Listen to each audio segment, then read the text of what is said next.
ఓం నమో భగవతే వాసుదేవాయ. ఓం నమో భగవతే వాసుదేవాయ. ఓం నమో భగవతే వాసుదేవాయ.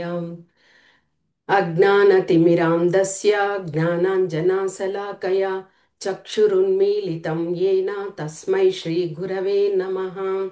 జయ రాధ మాధవ జయ కుంజ బిహారీ. జయ రాధ మాధవ జయ కుంజ బిహారీ. జయ గోపీ జన వల్లభ జయ గిరివరధారీ. జయ గిరివరధారీ. యశోధనందన వ్రజ జన రంజన. యశోధనందన వ్రజ జన రంజన. యమున తీరావనచారి. యమున తీరావనచారి. జయ రాధ మాధవ జయ కుంజ బిహారీ. మూకం కరోతి వాచాలం పంగుం లంఘయేతి గిరిం. యత్కృపతం అహం వందే శ్రీగురుం దినతారణం. పరమానందం మాధవం శ్రీచైతన్య ఈశ్వరం. హరి ఓం తత్సత్. హరే కృష్ణ. ఈరోజు కీర్తనల క్లాస్లో మనము చౌరాష్టకం గురించి తెలుసుకుంటున్నాము. ఈ చౌరాష్టకాన్నే పురుషోత్తమ అష్టకం అని కూడా అంటారు. అంటే ఒక 3 సంవత్సరాలకు ఒకసారి ఈ యొక్క అధిక మాసం అనేది రావడం జరుగుతుంది. ఆ రోజు మనము ఆ నెలంతా కూడా పురుషోత్తముడైన ఆ భగవంతుణ్ణి ధ్యానిస్తూ ఈ యొక్క చౌరాష్టకాన్ని మనము పఠించడం జరుగుతుంది. అసలు ఎందుకు అధిక మాసం అనేది వస్తుంది అన్నప్పుడు సూర్యమానం, చాంద్రమానం అంటే సూర్యుని యొక్క స్థితిగతులు అంటే తిరిగినప్పుడు ఆ కాల పరిమాణం ఉంటుంది కదా, అది 360 రోజులుగా ఇదవుతుంది. అదేవిధంగా చాంద్రమానంలో ఆ స్థితిగతులు 365 డేస్గా అలాగవుతాయి. అలాగా ఒక్కొక్క సంవత్సరంలో 5 డేస్, 6 డేస్ అలాగా ఒక్కొక్క రోజులు ఎక్స్ట్రాగా ఇదవుతాయి అన్నమాట. అవన్నీ చేరి ఒక నెలగా 30 రోజులుగా అవుతాయి. అది 3 సంవత్సరాలకు ఒక్కసారి అలాగా 30 రోజులుగా అవ్వడం జరుగుతాయి. దానినే అధిక మాసం అంటారు. ఈ మామూలుగా మనము 12 నెలలు మనకి కరెక్ట్గా తెలుసు కదా, నెలలు. కానీ ఈ అధిక మాసం వచ్చినప్పుడు అప్పుడు ఆ నెలను పట్టించుకోలేదట. అప్పుడు ఆ అధిక మాసము భగవంతుని దగ్గరికి వెళ్ళి ప్రార్థించింది. నన్ను మాత్రము హేళన చేస్తూ ఎందుకు అదే పనికి రాని విధంగా నన్ను ఇది చేస్తున్నారన్నప్పుడు అప్పుడు భగవంతుడు ఈ యొక్క నెలలో నేను ఉంటాను అంటే ఒక్కొక్క నెలలో ఒక్కొక్క దేవత అధిష్టానదిగా ఉంటారు. కాబట్టి ఆ అధిక మాస నెలకు భగవంతుడు ఆ, కరుణనిచ్చారు. అందుకని ఎవరైతే ఆ అధిక మాసం వచ్చినప్పుడు ఆ నెలలో పూర్తిగా ఈ చౌరాష్టకాన్ని చదువుతూ దాన ధర్మాలను చేస్తూ భగవంతునికి నిత్యము ఆరాధన చేస్తూ ఉంటారో అంత ముక్తిని పొందుతారనమాట. అదే అధిక మాసం యొక్క ఇది. ఈ యొక్క చౌరాష్టకాన్ని బిల్వమంగళ ఠాకూర్ల వారు విరచితం చేశారు. బిల్వమంగళ ఠాకూర్ల వారు ఆయన గురించి చెప్పాలంటే ఆయన ఒక బ్రాహ్మణుడు. చాలా నియమ నిష్టలతో భగవంతుణ్ణి ఆరాధిస్తూ కృష్ణ భగవాను లీలలను తెలియచేస్తూ శ్రీ రాధాకృష్ణుల యొక్క మాధుర్య లీలలను తెలియచేస్తూ అలాగా ప్రచారం చేస్తూ ఉండేవారు. అలాగ చేస్తూ ఉన్నప్పుడు ఒక ప్రాంతానికి వెళ్ళినప్పుడు ఆయన ఒక స్త్రీలోలుడు అయిపోయాడు. ఒక వేశ్యకు తాను దాసోహమైపోయి ఎప్పుడు ఆమెతోనే గడపడము అలాగా ఉండడం జరిగింది.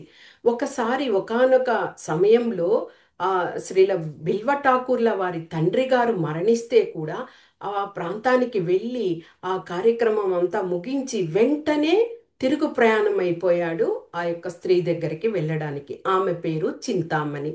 అలాగా వెళ్ళినప్పుడు పెద్దగా బోరున వర్షం పడుతున్నది. ఆమె ఇంటికి వెళ్ళాలి అంటే ఒక నదిని దాటి వెళ్ళాలన్నమాట. ఆవలి గట్టుకు వెళ్ళాలి. అక్కడ అలాగ వెళ్ళినప్పుడు బోరున వర్షం వలన ఉధృతంగా నీరు ప్రవహిస్తూ ఉంటే కూడా ఆ అందులో దూకి ఆ యొక్క స్త్రీ ఉన్నటువంటి గృహానికి వెళ్ళడానికి ప్రయత్నించాడు. అలాంటి ప్రయత్నంలో ఆయన వెళ్తున్నప్పుడు ఆయనకు ఒక వస్తువు ఆధారమైంది. ఆ వస్తువుని పట్టుకొని ఆవలి గట్టుకు వెళ్ళి దాన్ని వదిలిపెట్టినప్పుడు చూస్తే అది ఒక శవం అన్నమాట. ఆ శవాన్ని అంటే అంత ఆ ఇంద్రియాలన్నింటినీ కూడా ఆయన మోహితుడై ఆమె మీద కామంతో అలాగ ఏం చేస్తున్నాను అన్న ఇది కూడా తెలుసుకోకుండా వెళ్ళాడనమాట. తర్వాత అక్కడికి వెళ్ళేసరికి ఆమె ఉన్నటువంటి గృహము బందీ అదే ఆ, తలుపు వేసి ఉన్నది. ఇక ఆ యొక్క గృహం పైకి అక్కడ ఒక చెట్టు ఉండగా ఆ చెట్టు నుంచి దుమికి వెళ్ళాలి అని ప్రయత్నించినప్పుడు అక్కడ ఒక పాము చుట్టుకొని ఉన్నది ఆ చెట్టు కొమ్మకి. అది దారంలాగా అనుకొని ఆ పామును కూడా ఆ, పాము అని గుర్తించకుండా దారం అనుకొని దాన్ని పట్టుకొని ఆమె దగ్గరికి వెళ్ళి చేరడం జరిగింది దుమికి. అప్పుడు ఆమె చింతామణి చెప్తుంది, ఈ యొక్క దేహం నా యొక్క దేహము నశ్వరము కదా. అంటే ఒక వయసు వరకే ఈ దేహం మీద నీకు మక్కువ వ్యామోహం అనేది ఉంటుంది. నీవు నా మీద ఉంచినటువంటి ఈ వ్యామోహాన్ని భగవంతుడి మీద కానీ నువ్వు ఉంచావనుకో, నువ్వు ఎంతో గొప్ప ముక్తిని పొందుతావు. నీ వెంటనే బృందావనానికి చేరుకో అని చెప్తారు. ఇక ఆమె నుంచి విడి ఆయన బృందావనానికి బయలుదేరుతూ ఉంటాడు. అప్పుడు అతడు వైరాగ్య స్థితికి వచ్చాడు. కానీ ఆయన ఆ, మనిషిగా ఆయన యొక్క ఇంద్రియాలన్నీ కూడా ఆయనను లోబర్చి ఉన్నాయి. కాబట్టి అలాగా బృందావనం చేరుకునే దారిలో కూడా ఒక స్త్రీ, ఒక బ్రాహ్మణ స్త్రీ, వివాహమైన స్త్రీ ఉంటే ఆమె మీద వ్యామోహం పడి ఆమెతో పాటే వారి ఇంటి వరకు వెళ్ళాడనమాట. ఆమె వెళ్ళి తన భర్తకు తెలియజేసినప్పుడు అప్పుడు ఒక వివాహమైన స్త్రీని కూడా తన కళ్ళతో ఆ విధంగా వ్యామోహ దృష్టితో చూసాం కదా అని వెంటనే ఆ స్త్రీ యొక్క తలలో ఉన్న పిన్ను ఆ దానిని తీసుకొని తన కళ్ళను పొడుచుకొని రెండు కళ్ళు లేకుండా అయిపోయాడనమాట. అలాగా ఆయన అక్కడ బృందావనంలో ఉన్నప్పుడు చిన్న కృష్ణుడు ఆ, అదే బాలగోపాల రూపంలో ఆ యొక్క శ్రీల బిల్వ ఠాకూర్ల వారి వద్దకు వచ్చి తిరిగి అతనికి ఆ యొక్క భక్తిని ఇది చేసి ఆయన్ని మళ్ళీ బాగు చేశారనమాట. అంటే ఇక్కడ ఎలాగ భక్తిలో ఉన్న వాళ్ళు పతనమైతే కూడా భగవంతుడు మళ్ళీ వారిని వదిలిపెట్టరు, తిరిగి వారి దగ్గరకు తీసుకొచ్చుకుంటారనమాట. తర్వాత ఆయన కృష్ణ కర్ణామృతం అనే ఒక గ్రంథం రాశారు. ఆ విధంగా చాలా గొప్ప విషయాన్ని ఆయన పొందుపరిచారనమాట. అదే శ్రీల బిల్వమంగళ ఠాకూర వారి కథ. ఇప్పుడు ఆయన విరచితం చేసినటువంటి ఈ యొక్క కీర్తనను మనము చూద్దాం. ఓకే. చౌరాష్టకం, దీనినే పురుషోత్తమష్టకం అని కూడా అంటారు. వ్రాసినది శ్రీల బిల్వమంగళ ఠాకూర్ల వారు. ఓకే. హరే కృష్ణ. వ్రజే ప్రసిద్ధం నవనీత చౌరం గోపాంగనానాం చదుకుల చౌరం. వ్రజే ప్రసిద్ధం నవనీత చౌరం గోపాంగనానాం చదుకుల చౌరం. అనేక జన్మార్జిత పాప చౌరం చౌరాగ్రగణ్యం పురుషం నమామి. శ్రీరాధికాయ హృదయస్య చౌరం నవంబుధాస్యామలకాంతి చౌరం. శ్రీరాధికాయ హృదయస్య చౌరం నవంబుధాస్యామలకాంతి చౌరం. పాదాశ్రితానం చ సమస్తచౌరం చౌరాగ్రగణ్యం పురుషం నమామి. ఆకించనీకృత్య పాదాశ్రితం య కరోతి భిక్షుం ప్రతి గేహహీనం. కేనాప్యహో భీషణో చౌరయీదృక్ దృష్టశ్రుతువాన జగత్రయేపి. యదీయనామాపి హారత్ శేషం గిరిప్రసారానపి పాపరాశిం ఆశ్చర్యరూపో నను చౌరయీదృక్ దృష్టశ్రుతువాన వాయా కదాపి దానం చ మానం చ తాతేంద్రియాణి ప్రాణం చ హృత్వా మమ సర్వమేవ పాలయసే కుత్ర ధృతోద్యచౌరాం త్వం భక్తిధామ్నాసి మాయా నిరుద్ధాం చీనత్సి ఘోరం యమపాసబంధం భీమత్సి భీమం భవపాసబంధం చీనత్సి సర్వస్య సమస్తబంధం నైవాత్మనో భక్త కృతంతు బంధం మన్ మన్మానసే తామసరాసి ఘోరే కారాగృహే దుఃఖమాయే నిబద్ధ లాభస్వహే చౌరహారే చిరాయ స్వచౌర్య దోషోచితమేవ దండం వ్రజే ప్రసిద్ధం నవనీత చౌరం గోపాంగనానాం చదుకుల చౌరం అనేక జన్మార్జిత పాప చౌరం చౌరాగ్రగణ్యం పురుషం నమామి కారాగృహే వస సదా హృదయే మదియే మద్భక్తి పాస దృఢ బంధన నిచ్చలాసన్ త్వాం కృష్ణ హే ప్రళయ కోటి సతాం తరేపి సర్వస్య చౌరా హృదయాత్ నహి మోచయామి హరే కృష్ణ హరే కృష్ణ కృష్ణ కృష్ణ హరే హరే హరే రామ హరే రామ రామ రామ హరే హరే హరే కృష్ణ హరే కృష్ణ కృష్ణ కృష్ణ హరే హరే హరే రామ హరే రామ రామ రామ హరే హరే.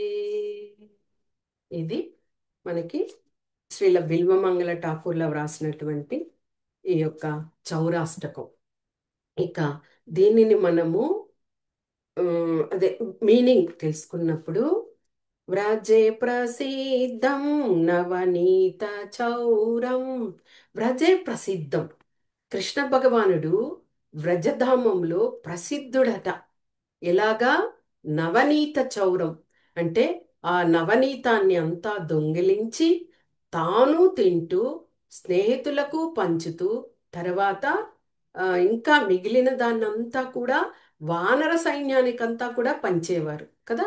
కాబట్టి అలాంటి విషయంలో ఆయన చాలా ప్రసిద్ధుడట. ఇక గోపాంగ నానాంచ దుకుల చౌరం, గోపాంగ నానంచ గోపికల యొక్క వస్త్రాలనన్నింటినీ కూడా భగవంతుడు వాటిని అంత హరించాడు కదా. ఎందుకు? ఆ సందర్భం ఏమిటి అన్నప్పుడు గోపికలందరూ కూడా కాత్యాయని వ్రతాన్ని చేస్తున్నారు. అలాగ చేస్తున్నప్పుడు వారందరూ కూడా ఆ నదిలో వివస్త్రలై స్నానం చేస్తున్నారు, జలక్రీడలు ఆడుతున్నారు. ఒక వ్రతాన్ని చేసేటప్పుడు ఎవ్వరు కూడా వివస్త్రలుగా ఆ విధంగా స్నానం చేయకూడదు. దానిని తెలియచేయడానికే కృష్ణ భగవానుడు ఆ గోపికల యొక్క వస్త్రాలంతా హరించి వారు చేతులెత్తి శరణాగతి పొందిన తర్వాత వారికి ఇవ్వడం జరిగింది. అలాంటి వాటిలో కూడా కృష్ణ భగవానుడు చాలా ప్రసిద్ధుడట. ఇక అనేక జన్మార్జిత పాప చౌరం, మనము భగవంతునికి శరణాగతి పొందామనుకోండి, అనేక జన్మలు, ఎన్నో జన్మల నుంచి చేసుకున్నటువంటి ఆ పాపము అన్నింటినీ కూడా ఆయన తీసేసుకుంటారట. అంటే దొంగిలించిన విధంగా అన్నీ తీసేసుకుంటారు. ఇంకా వారికి ఏమి ఎలాంటి కష్టాలు లేకుండా ఇదవుతాయి. అలాంటి చౌరాగ్రగణ్యం పురుషం నమామి. అలాంటి ఇవన్నీ దొంగతనాలు కదా. అంటే కృష్ణయ్య చక్కగా అవన్నీ నవనీతం చోరీ చేయడము, గోపికల వస్త్రాలను చోరీ చేయడము, మన పాపాలను చోరీ చేసి తీసేసుకుంటారు. అలాంటి అగ్రగణ్యుడిగా, అంటే దొంగతనం చేయడంలో అగ్రగణ్యుడిగా ఉన్నటువంటి ఆ యొక్క భగవంతుణ్ణి నమస్కరిస్తున్నాను. శ్రీరాధికాయ హృదయస్య చౌరం. ఇంకా ఎలాంటి దొంగట భగవంతుడు, శ్రీమతి రాధారాణి యొక్క హృదయాన్ని దోచేశారట.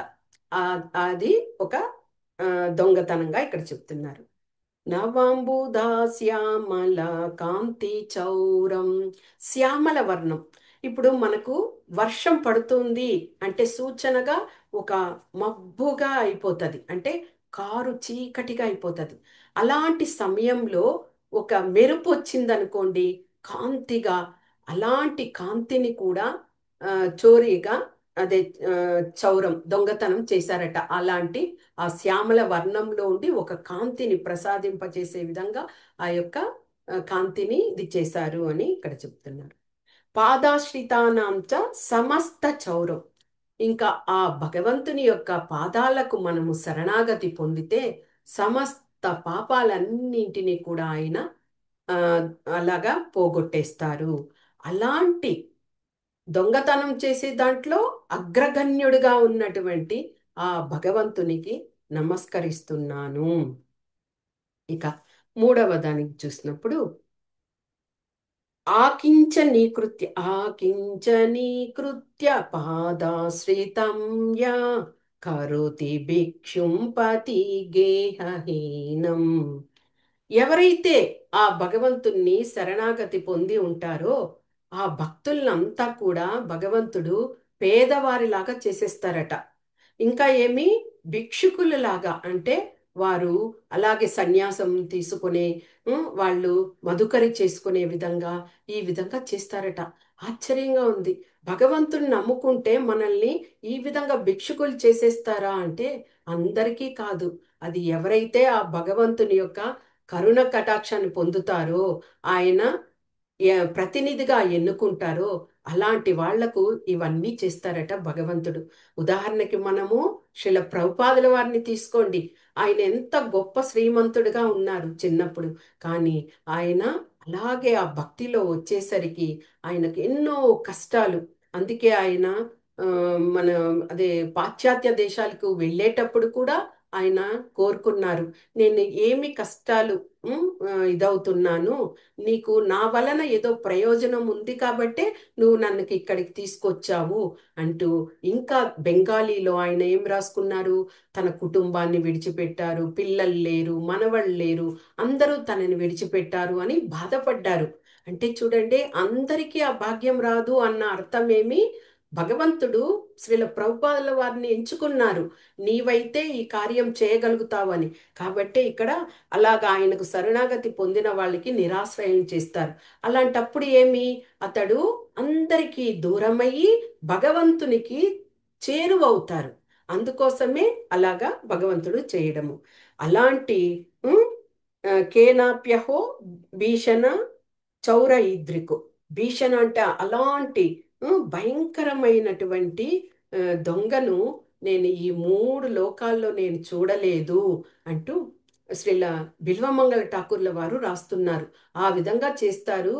అందరినీ కూడా వైరాగ్యంతో వారిని అందరినీ దూరం, బంధువులు, పిల్లలు, భార్య అందరూ దూరం అయినప్పుడు ఏమవుతుంది, అప్పుడు ఆయన యొక్క స్థితి ఆయన తెలుసుకుంటాడు. మనము ఏ విధంగా భగవంతుణ్ణి చేరుకోవాలి, భక్తిని చెయ్యాలి అని తెలుసుకొని భగవంతుడికి చేరువవుతారు. అందుకే అలాంటి ఆ, చోరుణ్ణి నేను చూడలేదు అంటే ఇక్కడ చెప్తున్నారు. ఇక నాలుగవ స్టాంజాలు. యది అనామాపి హారత్యశేషం గిరి ప్రసారానపి పాపరాశిం యదియ నామాపి. ఆ భగవంతుని యొక్క ఆ నామాన్ని ఉచ్చరణ చేస్తేనే చాలు, మనలోని పాపాలన్నింటినీ కూడా తొలగిపోతాయి. అందుకే కదా మనము హరే కృష్ణ మంత్రాన్ని ప్రతిరోజు జపించాలి. ఎలాంటి నామాపరాధాలు లేకుండా ఆయన యొక్క నామాన్ని జపించినప్పుడు మనలో ఉండే ఆ హృదయంలో చేరుకొని ఉన్న కల్మషాలన్నీ కూడా తొలగిపోతాయి అని ఇక్కడ చెప్పడం జరుగుతున్నది. ఆశ్చర్య రూపోనను చౌరయీదృక్. ఇక అలాంటి ఇంత ఈ విధంగా ఆశ్చర్యకరమైన ఆ, ఇదిగా ఉండేటువంటి ఇలాంటి దొంగ అగ్రగణ్యుడిగా ఉన్నటువంటి చోరుణ్ణి నేను ఎక్కడ చూడలేదు. ఇలాంటి చోరుణ్ణి నేను చూడలేదు, వినలేదు కూడా. ఆ విధంగా ఆయన అన్ని ఆ, అదే చోరు దొంగతనం చేస్తూ అందరికీ కూడా మంచి విషయాన్నే చేస్తున్నారు అని ఇక్కడ ఇదవుతుంది. ఇక ఫిఫ్త్ స్టాంజాలో దానం చ మానం చ తాతేంద్రియాని ప్రాణం చ హ్రత్వా మమ సర్వమేవా. ఇంకా ఏమిటి ఇక్కడ చెప్తున్నారు? ధనాన్ని, గౌరవాన్ని, ఇంద్రియాలను, అన్నిటినీ, నా జీవితాన్ని, ప్రతిదీ నీవు దొంగిలించావు. ఇక్కడ అదే బిల్వమంగళ ఠాకూర్ల వారు తెలియచేస్తున్నారు. అంటే వీటినన్నింటినీ ఎప్పుడైతే మనం వదిలిపెడతామో అప్పుడే మనం భగవంతునికి దగ్గర అవుతాము. భగవంతుని గురించి, ఆయన యొక్క భగవత్ విషయాలను గురించి కూడా మనము తెలుసుకోగలుగుతాము. ఉమ్, కానీ నువ్వు ఆ, అదే పాలాయసే కుత్ర ధృతోద్య చౌర త్వం భక్తి దామ్నాశి మాయా నిరుద్ధ. కానీ ఈ విధంగా ధనాన్ని తీసేసుకున్నావు, గౌరవాన్ని తీసేసుకున్నావు, నా ఇంద్రియాలన్నింటినీ కూడా, నా జీవితం కూడా నీకే అంకితమై అలాగ ఉన్నాను. కానీ నువ్వు ఎక్కడికి పారిపోతావు ఇవన్నీ ఇది చేసుకొని? ఉం? నా దగ్గర ఒక త్రాడు ఉన్నది. అదే ఏమి? దామ్నాసి. దామ్నాసి అంటే ఆ భక్తి అనే ఆ తాడు ఉన్నది. ఆ యొక్క తాడును మాత్రము ఉం, ఆ ఆ తాడుతో మాత్రమే నిన్ను కట్టివేయగలను. కరెక్టే కదా. మనం దామోదర లీల చూసాము. దామోదర లీలలో యశోదమ్మ ఏం చేశారు? ఆయన ఉదరానికి ఒక దారంతోనే కట్టి పడేశారు. అంటే ఆమె వాత్సల్య ప్రేమతో అక్కడ కట్టి పడేశారు. ఇక్కడ ఈ భక్తుడు బిల్వమంగళ ఠాకూర్ల వారు చెప్పడం ఏమి? భక్తి అనే ధామము, భక్తి అనే ఆ తాడుతో నిన్ను కట్టిపడి వేస్తే ఇంకా నువ్వు ఎక్కడికి వెళ్ళలేవు అంటూ అక్కడ ఆయన తెలియజేస్తున్నారు. ఇక చీనత్సి ఘోరం యమపాసబంధం భీమత్సి భీమం భవపాసబంధం. చీనత్సి అంటే ఇక్కడ సిక్స్త్ కదా. ఇక్కడ యమపాస బంధం. భగవంతుడు ఆయన ఆ అవతార లీలలు చేస్తూ ఉండి భౌతిక ప్రపంచంలో ఉంటే కూడా ఆయన అన్నింటికి అతీతుడు కదా. త్రిగుణాలకు కానీ సర్వ ఇంద్రియాలకు కానీ అన్నిటికీ కూడా ఆయన అతీతుడుగా ఉంటాడు.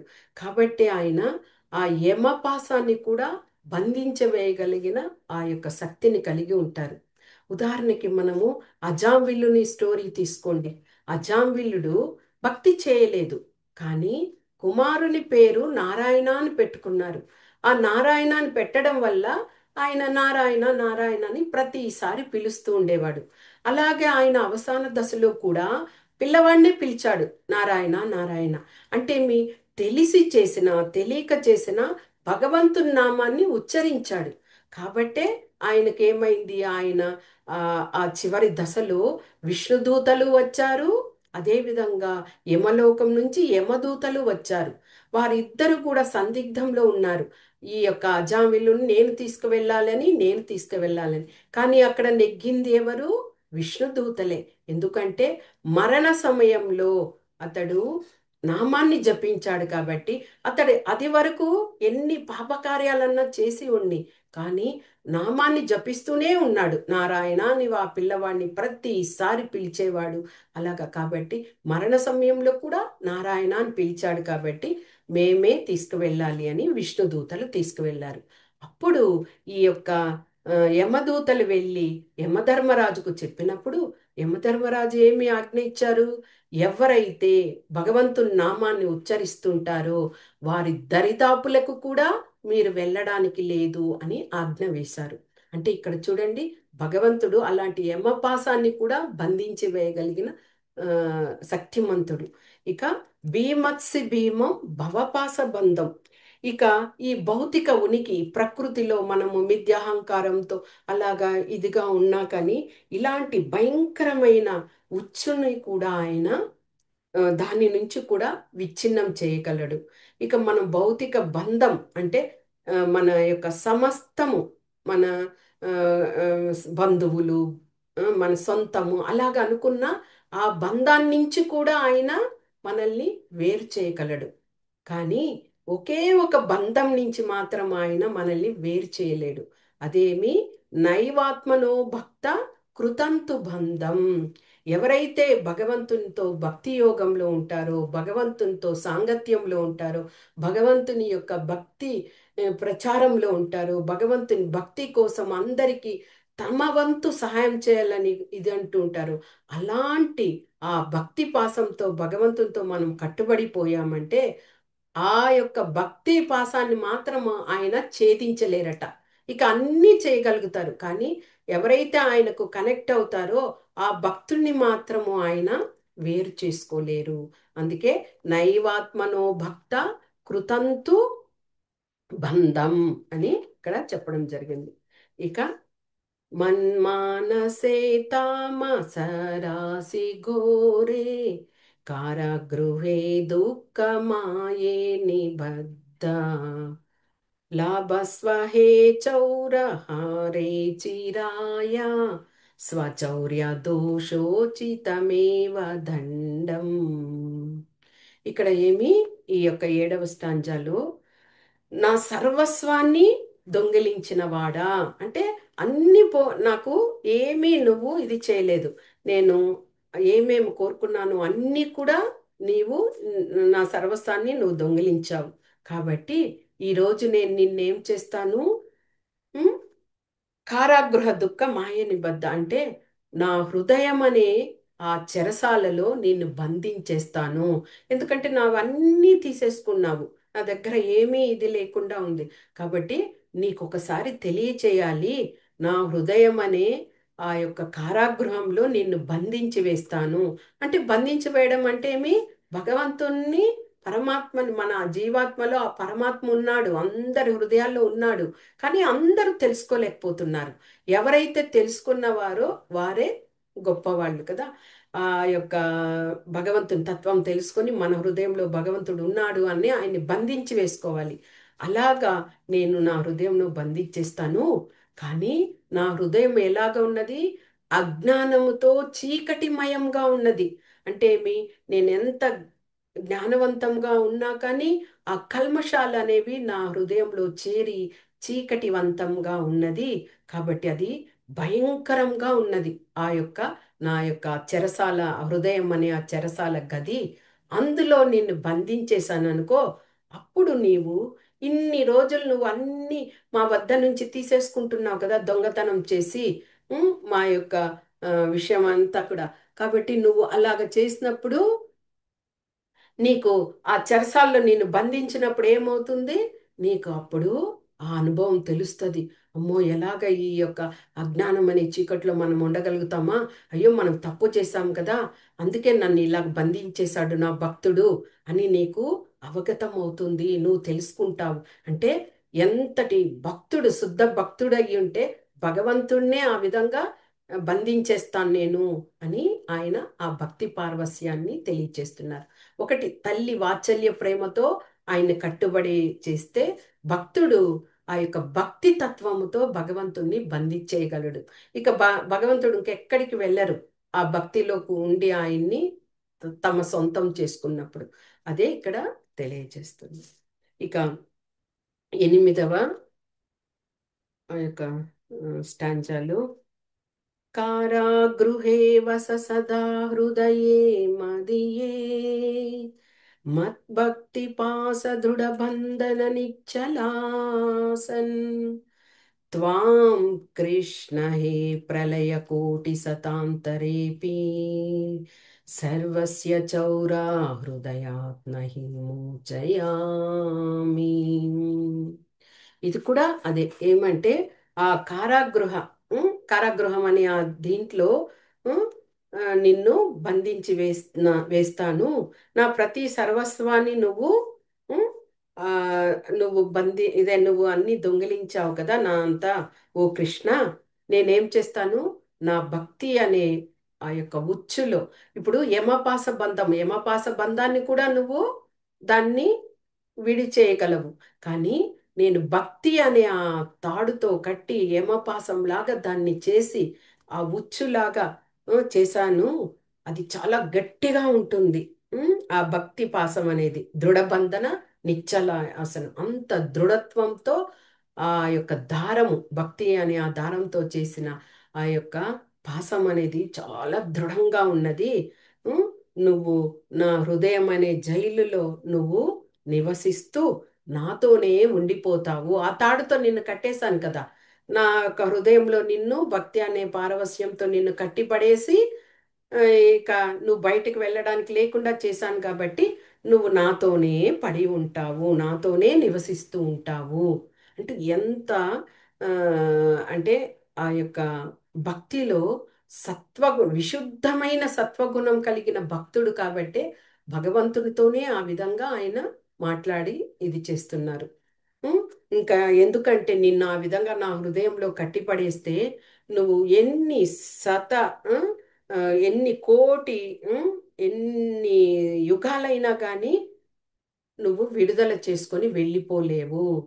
ఆ యొక్క భక్తి పాసంతో నువ్వు కట్టుబడిపోయావు కాబట్టి నువ్వు ఎన్ని కోట్ల ఇదైనా వేల సంవత్సరాలు ఎన్ని అయినా కానీ నువ్వు దాని నుండి విడిపడి వెళ్ళలేవు. ఓ కృష్ణ, నా భక్తిలో నీవే అంటేమి, భగవంతుడు భక్తికి లొంగిపోతాడు. ఆ భక్తి చేసిన అశుద్ధ విశుద్ధమైన భక్తిని చేసినప్పుడు భగవంతుడు దిగి వచ్చేస్తాడు. మనకు బృందావనంలో చూసాము, షడ్ గోస్వాములు, ఆచార్యులు వీళ్ళందరూ కూడా ఆ యొక్క దానిని నిరూపించారు. గోస్వాములైతే తాము చెప్పిన విధంగానే నీవు వినాలి అని శ్రీల సనాతన గోస్వామి కృష్ణునికి ఆజ్ఞ వేశారు. నేను ఏవి తీసుకొచ్చి నీకు ప్రసాదంగా అర్పిస్తానో అదే తినాలి. నాకు ఇది కావాలి అది కావాలి అని అడిగావనుకో, ఇప్పుడే నువ్వు వెళ్ళిపో ఇక్కడి నుంచి అని చెప్పాక భగవంతుడు ఏం చేశారు, అలాగే నువ్వేం పెడితే నేను అది భోగాగా తీసుకుంటాను అని కట్టుబడిపోయాడు. అంటే చూడండి, భగవంతుడు భక్తికి ఎంత లొంగిపోతారు, ఎంత ఇదైపోతారు.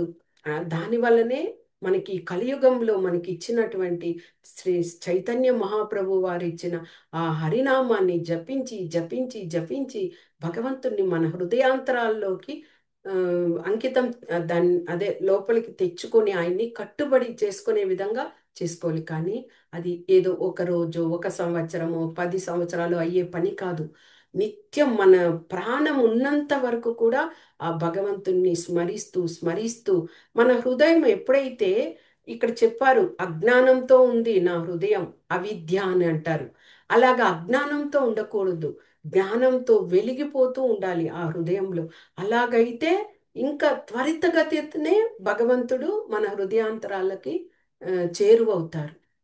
కాబట్టి ఈయన బిల్వమంగళ ఠాకూర్ల వారు ఎంత అద్భుతమైన, ఆయన వెళ్ళిన ఆ యొక్క స్త్రీ లోలుడై ఆయన వెళ్ళినా కానీ ఆయన కళ్ళు పోగొట్టుకున్న తిరిగి ఆయన ఆ బాలగోపాలుని యొక్క ఆ, వద్దకు చేరి మళ్ళీ ఆయన ముక్తిని పొందారనమాట. ఇది బిల్వమంగళ ఠాకూర్ల వారు రాసినటువంటి చౌరాష్టకం. చాలా అద్భుతమైన అష్టకము.